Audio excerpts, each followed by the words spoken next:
Revenge films. When I was in elementary school, I was being abused by my parents, and I ran away from home. My body was often beaten with a ruler, and they hit me on the head with a sharp corner until I bled, and my t-shirt was hardened with blood. So I snuck out in the middle of the night, and I ran towards the nearest convenience store. But then there were about 3 gangsters outside. At the time I was in elementary school, so of course I was scared. I wanted to go inside the store, but I was afraid to come closer and was pacing back and forth. That's when one of the gangsters noticed me and spoke to me. Hey kid, what are you doing scurrying around over there?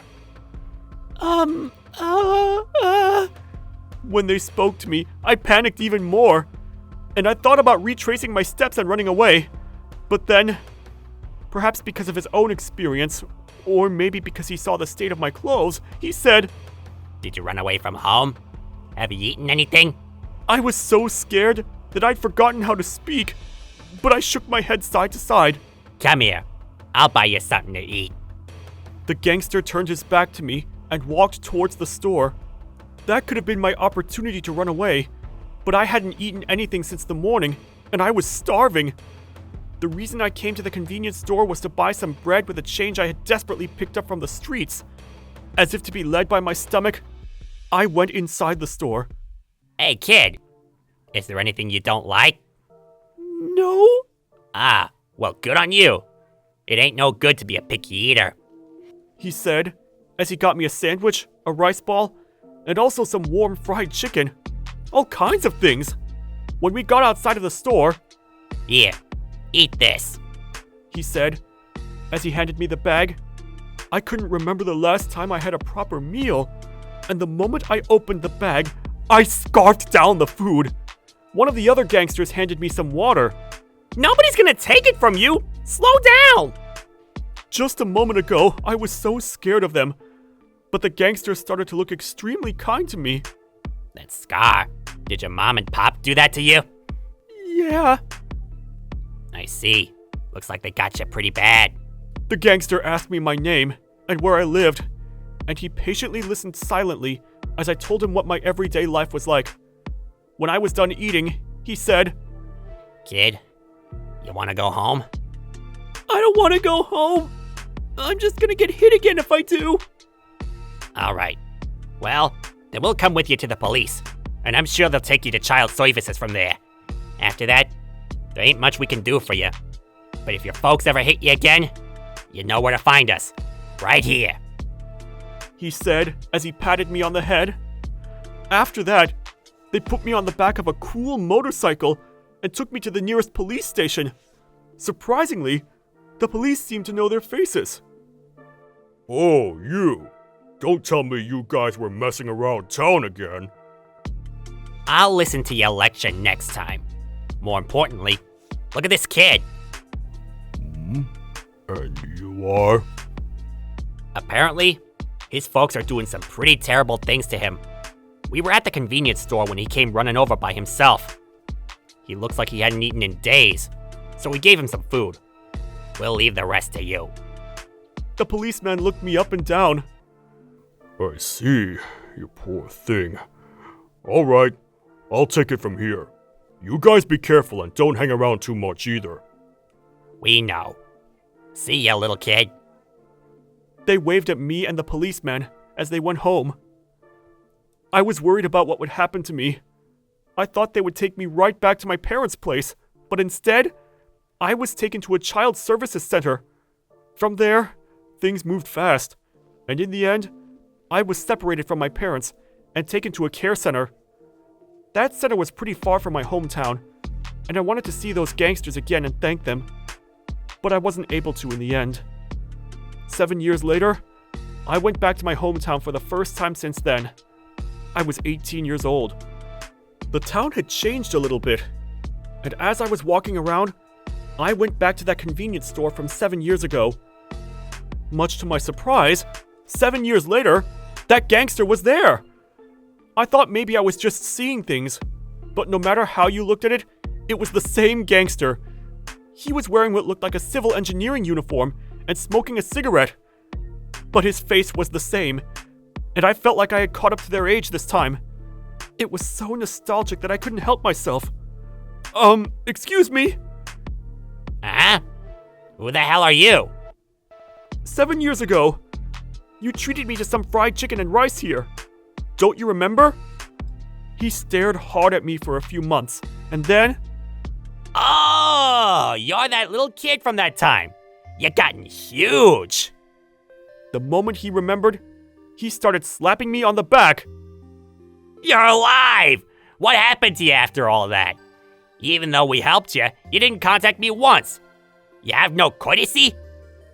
Apparently, that gangster was visiting this specific convenience store for the first time in a while, and normally he works in a separate area.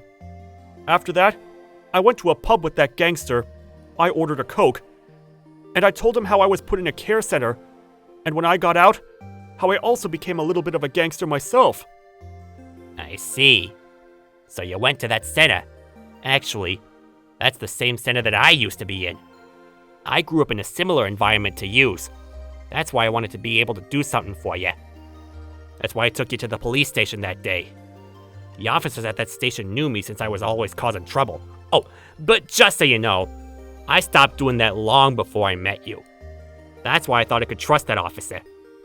I didn't know that. Didn't see you around after that, so I asked him about you once. But apparently, he couldn't legally share personal information about a child, so he couldn't tell me much. After that, the gangster and I talked about all kinds of things. He told me how he's the proud father of 2 children now, and I saw a photo of some cute little girls and his wife on his phone screen. As for my parents, he said that the police arrested both of them for what they were doing to me, but that he doesn't know what happened after that.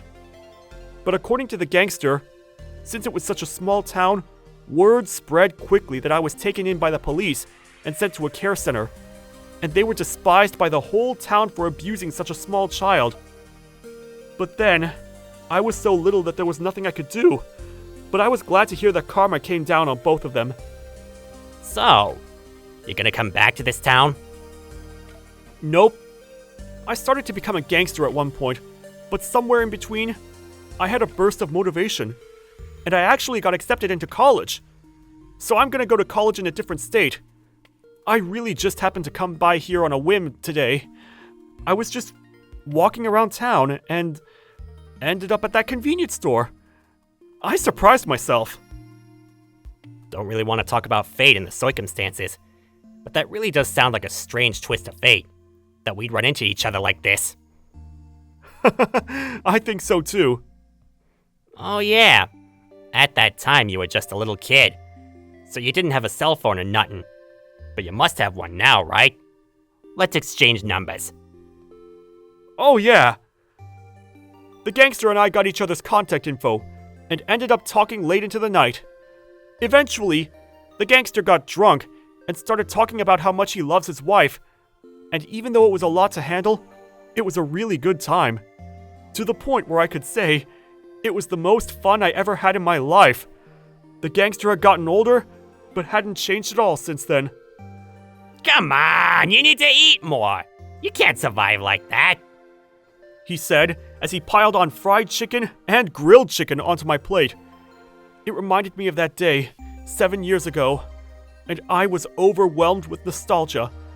Then suddenly, I felt the tears coming as I desperately tried to hold them back. Hey, thank you very much, truly, for that time. I've been wanting to say those words to you for 7 years now. The gangster seemed a little embarrassed and replied, You idiot, that ain't important, as long as you're alive and you're happy. Yes. When I think about what would have happened to me if I hadn't met the gangster that day, I can only imagine the worst case scenarios. It was those gangsters who changed my life. With tears in my eyes, the gangster slapped me on the back again. If you're a man, then don't show your tears. Yes, sir, I replied. After we spent hours talking, we left the pub. Before we parted ways, the gangster said, Hey kid, good luck. You got a lot of heart, so I'm sure you'll be able to enjoy college. But if you ever need anything, you better give me a call. Yes, thank you. After that, I entered college. I made a lot of friends and got into a relationship. And I was even able to graduate. Actually, after that, I was a little too embarrassed to call the gangster again. But I think that was proof that I was doing just fine. And I'm sure that gangster's doing well too. And his phone number is saved in my phone forever.